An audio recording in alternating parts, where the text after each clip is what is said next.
Chop খেতে তো বেশ ভালোই লাগে, কিন্তু এত খাটনি এত খাটনি এত খাটনি যে বানাতেই ভয় লাগে। তবে এই চপটা দেখার পর দৌড়ে চলে যাবেন রান্নাঘরে এটা বানাতে, এতটাই ইজি।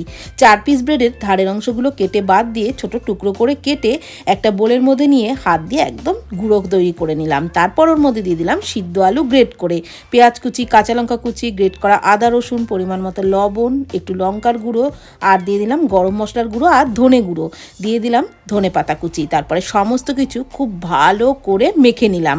তারপর হাত ধুয়ে হাতের পাতায় একটু তেল মেখে নিয়েছিলাম। তারপরে অল্প অল্প করে হাতে নিয়ে এইভাবে লম্বা মতন শেপ দিয়ে নিলাম, মানে ভেজিটেবিল চপের মতো।